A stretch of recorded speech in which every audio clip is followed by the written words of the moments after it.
ჯერ ერთი მაინც საინტერესოა სხვადასხვის იქიდან ნათქვამებიც და რატომ? ჩემი აზრით ამაზე არ იქნა მაინც და მაინც ყურადღება გამახვილებული.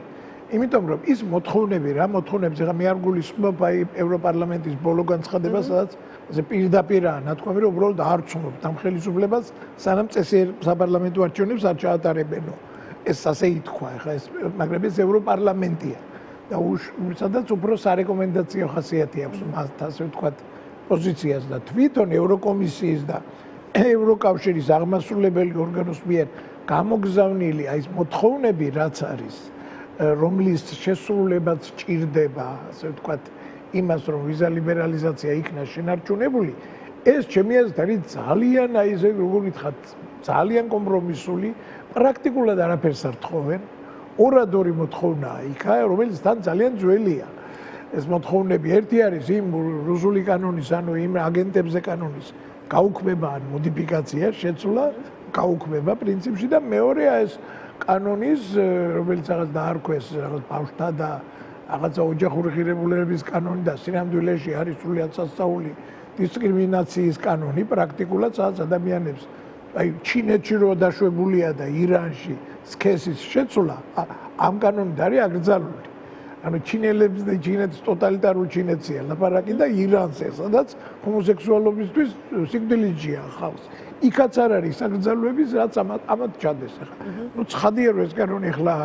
არაფერი ნორმაში არ ჯდება მეტი არაფერი მოთხოვნა არ აქვს იმის მერე 25 კანონი აქვს ამათ მიღებული კიდევ უარესი სიტყვის თავისუფლების შეზღუდვაზე კანონები მიიღეს ის რომ რაღაცა მოსამართლეზე საერთოდ ხმას ვერ იღებ ისევე ეს კამერების შეტანა აგვიგრძელეს სასამართლოებზე საერთოდ საჯარო მოსამართლეზე საჯარო მოსამსახურეზე ხელისუფლების წარმომადგენელზე Facebook-ზე რო დაწერო რომ ვერასრულებს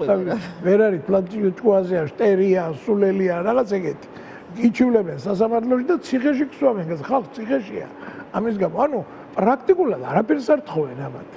მაინც და მაინც იმის და ის ორი კანონი არაფერში არ ჭირდება და ხა მართლა კაცია და ხალია ხა ეს ხო ნუ ძალიან არასერიოზულია ხა ასეთი პროპაგანდაა რა ანუ ითხოვენ ისეთი რაღაცების გაუქმებას აი ლამის როგორ არის ცოტა თქვენც რაღაცა მოინდომეთ რა მაგრამ აქედან რა რეაქციაც ამას მოყვება ეს ნუ ამ მოთხოვნების თუ გავითვალისწინებთ ეს მოთხოვნები არ არის კაც დანარჩენი 800 რო ამბობენ აი ეს დანარჩენი 6 არის აბსოლუტური ტექნიკური ხასიათი არაფერი პრობლემა არ არის იმის შესრულება ანუ ამის პასუხად აქედან ისა რომ თქვენ გინდათ რომ კაცები გაათხოვოთ და კი ბატონო თქვენ ესა და ომის თემა ისევ შემოვიდა ომში გვითრევთ ისო 2 დღის წინ დინარაზე იძახდა რომ აღარ გვითრევენ ომში და წმუნდენ რომ ჩვენთან ლაპარაკს აზრი არ აქვსო განაცხადა მამგამდინარაზე 2 დღის წინ და მე 2 დღის მერე კობახიძე გამოვიდა და ისევ დაიწყეს ჩვენი ომში ჩათრევაო ამ განცხადების პასუხი იყო ესა ანუ რა შეიძლება ამაზე ითქვას ის და სხვა ეპითეტი გარდა იმისა რომ არაადეკვატურია ასეთ დამოკიდებულება ეს არ არის ჯანსაღი ნორმალური ადამიანების დამოკიდებულება აი ასეთ მოთხოვნასთან იმიტომ რომ ვიზა ლიბერალიზაცია ესეთ თემა გინდა შენ პრორუსი იყო გინდა პროჩინელი იყო გინდა ეს რომ კარგია შენი ქვეყნისთვის და შენი ამომრჩევლისთვისაც ეხლა თუ ხარ ხელისუფლება ამდენი უნდა გესმოდეს თუ ამდენი არ გესმის და შენ ამომრჩეველსაც ეუბნები რომ ფეხებზე კიდია წადი სხვაგან იმკურნალეთ თუ დაგჭირდებათ დიდი ამბავი თუ ეგარ წახვალ დიდი 2 საათი ჩადექით რიგში ეგზისტენციალური საკითხი არ არის ეს ძალიან არაადეკვატური დამოკიდებულებაა და ცოტა მიუთითებს იმაზე რომ თლად ჯანსაღად არ უყურებს ეს ხალხი ხალხი ვამბობთ რომ ძირითადად ერთი ადამიანი იგულისხმება ცხადია დანარჩენი უბრალოდ მის აზრებს არ სიტყვებენ ან კიდე ამ ვიზა ლიბერალიზაციასთან დაკავშირებით აი საერთოდ რა კავშირში იყო კობახიძის გამოსვლაში ის პასაჟი სადაც პირდაპირ იყო რომ აი საზღვარი დასავლეთი თურმე უკრაინას ეხმარება და არაძლევს საშუალებას ამ პატიოსა რუსეთს რომ მოიგოს ეს ომი და უკრაინა დაასამაროს ეს თურმე აღშფოთეთ უნდა ამის გამო ესე იგი რა ეს აგვიკითხა სერიოზულად ანუ არ ვიცი ხა გარდა ამორალურობისა და გარდა იმისა რომ ეს პირდაპირ ღალატია ყველაფერი ქართული ეროვნული ინტერესების ჩვენი სახელმწიფოს ეს არის ძალიან არაადეკვატური ასეთი დამოკიდებულება და ჩემი აზრით ეს განპირობებულია იმით რომ ბიზირა ივანიშვილს მე ასე მგონია ყოველ შემთხვევაში და ერთადერთ ლოგიკურ ახსნას მათ პოზიციას ამაში უძებნი რომ მართლა ჯერა რომ დასავლეთი აქ ოპოზიციის ხელით მას უპირებს დამხობას და რევოლუციის მოწყობას და ყველა ეს მოთხოვნა მხოლოდ იმიტომ არის რომ რევოლუცია მოაწყო. ამიტომაც აი არავითარ შემთხვევაში ასე გასცემცანება რომ მიდით ახლა ბოლომდე აგინეთ ამසენიც გამოვარდნენ და ბოლომდე აგინეს იქ ზარქვა გამოიყენეს კიდევ ძიმი არტილერია ერთი და მაგრამ მე მგონია რომ მაინც და მაინც კარგი რეზონანსი მათ მომხრეებშიც არა გუშინდელი აქცია ჩემი აზრით დიდწილად ის რომ გუშინდელ აქციაზე გაცილებით მეტი ხალხი იყო ვიდრე ბოლო დროს დადის ხოლმე ბევრად მეტი ეს ერთ გარკვეულწილად სწორედ ეს ტარგეტიც იყო ამის ასე თქვა ტრიგერი ამისი ტარგეტი რომ კარგად იყოს ანუ მიზეზი ერთ-ერთი ისიც იყო რომ აი ეს ვიზელებრალიზაციის და დემოკრატიის საფრთხე და ხელისუფლებაზე ფეხებზე კიდია ეს ამბავი ეს ძალიან ბევრი ადამიანი აღშფოთდა ამის გამო და შეიძლება საჭიროდ ჩათვალოს რომ აცი უფრო აქტიურად უნდა გამოხატოს ეს თავის დამოკიდებულება რაც ბუნებრივია იმიტომ რომ ეს გვეხება ყველას ეს გვეხება ყველას და ეს არის ის მონაპოვარი რომლის დაკარგვაც ესე იგი ჩვენ ყველანაირად ჯერ პირდაპირ დაარტყამს საქართველოს ეკონომიკურადაც ყველა ადამიანს და ყველაზე მეტად დაარტყამს საშუალო და სფენას და საშუალოზე უფრო დაბალ ფენებს. ამიტომ დღეს ეს საშუალება აქვს და მაშინ აღარ ეკნება. ბატონ დავით და აი თვითმმართველობის არჩევნებზეც მინდა რომ გკითხოთ უბრალოდ მაინტერესებს აი ამ მომრჩევლის რაღაცა აქტივობის კუთხით რა მოლოდინი გაქვთ თქვენ იმიტომ რომ ორად არის ხო გაყოფილი პოზიციები ორი პარტია აპირებს რომ მიიღოს მონაწილეობა დანარჩენი 8 პარტია კამპანიასაც კი აპირებს რომ არ მიიღონ მოქალაქეებმა არჩევნებში მონაწილეობა ეს არის ჩემი აზრით ის თემა რაც ხელისუფლებას თუ რამე უშველის და გადაარჩენს ჩემი აზრით ეს თემაა რა იმიტომ რომ აქ ისე მიდის საქმე რაც პრინციპში ხელისუფლებისთვის ძალიან ხელსაყრელი იყო ჩემი აზრით ხელისუფლებისთვის ყველაზე არასასურველი სცენარი რა იქნებოდა ხელისუფლებას რის ხარჯზე არსებობს ჯერ კიდევ არსებობს როგორ ხა რის ხარჯზე არ ხდება გარდატეხა არ არის პოლიტიკური ალტერნატივა გამოკვეთილი ანუ აი თუ ესენი არა რომელიც არ ვარგა და ყველამ გაიგო მე მგონი რომ არ ვარგა მაშინ ვინ არ ჩანს კარგად ჩემის აზრით აქ თვითმმართველობის არჩევნებში განსაკუთრებით თბილისის არჩევნებში მთელი ოპოზიციის მონაწილეობა რო ყოფილიყო ერთიანი ოპოზიციის და სამოქალაქო საზოგადოების ვიღაცა საერთოდ სამოქალაქო საზოგადოებიდან აპოლიტიკური ადამიანი დაესვა თბილისის მერის კანდიდატად და დაეჭირა ყველა პარტიას ხარი მე რომ მკითხო საკრებულოებში შეიძლებოდა აქტივისტების მიშვება უფრო მეტად ვიდრე პოლიტიკოსების ანუ მიეცათ ამისთვის ზეპარტიული ხასიათი ამ არჩევნებისთვის და თბილისზე ყოფილიყო აქცენტი ეს იქნებოდა არა ალტერნატივა პროტესტის არამედ პროტესტის დიდი პროტესტის შემადგენელი სადაც პრინციპში არჩევნები არის ძალიან კარგი ასევე ტრიგერი როგორც სიტყვიან და მიზეზი იმისი რომ მოხდეს მომხრეების კონსოლიდაცია მობილიზება ჩართვა პროცესში ეს ძალიან კარგი ბერკეტია ამისთვის და უკეთეს ბერკეტი არც არსებობს რო გითხრათ გულახდილად ამის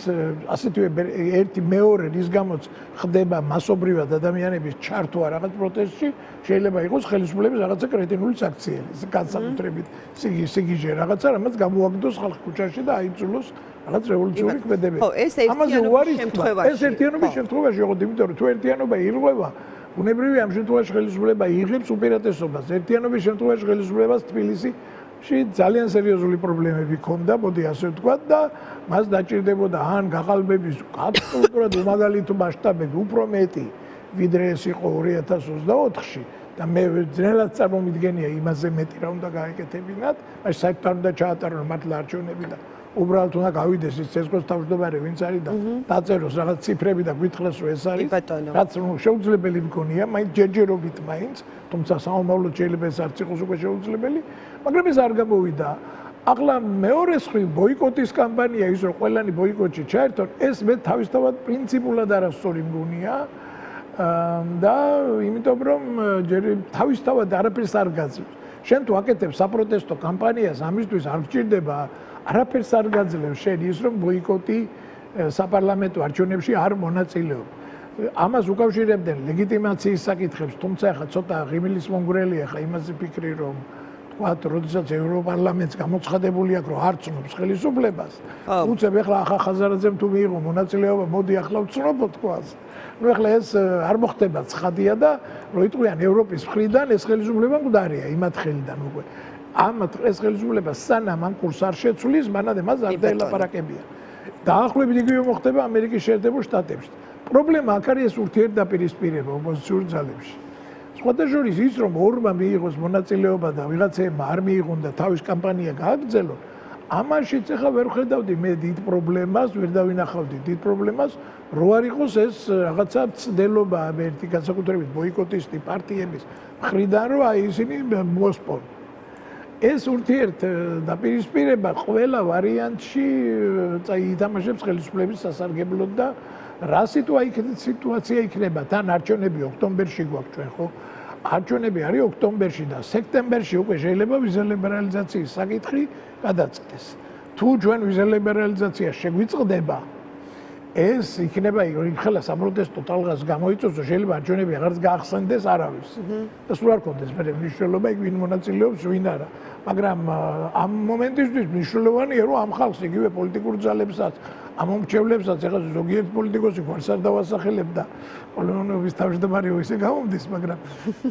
ზოგიერთი პოლიტიკოსი რო ამბობს, რომ არც კი დაგინახოთ იქ ჩვენთან აქციებზე მოსული ის ხალხიო, ვისაც არჩევნებში გინდათ მონაწილეობა, ეხლა ეს რა არის საერთოდ ეხლა რას ნიშნავს ეხლა? რას მე არ დავინახოთ, თუ ერთიანი რაც უფრო მეტი ადამიანი შეუერთდება პროტესტს და მე სხვადასხვა არასოდეს არ ვიხილავდი რაღაც არჩევნებს და რაღაც რუსთაველის პროტესტს, რაღაცა ერთმანეთთან დაპირისპირებულ და ალტერნატიულს ანეს, ასე კი არა? ეს ერთი პროცესია. ამიტომ ყველა ვარიანტში ქუჩის პროტესტი, ყველა ვარიანტში საჭირო იქნება, გინდა მიიღე მონაწილეობა არჩევნებში, გინდა არ მიიღე. სასურველი იქნება უბრალოდ რომ, გასაგებია რომ ოპოზიციურ პარტიების ნაწილი ამბობს რომ არ მონაწილეობ არჩევნებში და აფიქსიროს ეს თავის ამორჩევლებს უთხრას, აი ჩვენ არ მივდივარ და თქვენაც გინდათ ისკენით და დაანჯერებეთ ცადონ რაღაცა და ცადონ პროტესტი, ცადონ მობილიზება და უმორჩილებლობის კამპანიის ჩატარება, თუ ამან უფრო მეტი შედეგი გამოიღო და მეტი ხალხი აყვა, რატომ არ აყვება სხვა პარტიებიც, რა ვინც არჩევნებში მონაწილეობს, რაში უშლის ხელს? კი ბატონო. ამიტომ თუ აქ ურთიერთდაპირისპირება არ იქნება ოპოზიციას შორის, ეს იქნება ყველაზე სწორი გადაწყვეტილება. სხვა მე ხა ის რომ ვიღაცებმა პოზიცია შეცვალონ და კვლავ ერთად დაждენ, ეს უკვე მეჩვენება ცოტა არარეალურია. ნამდვილად.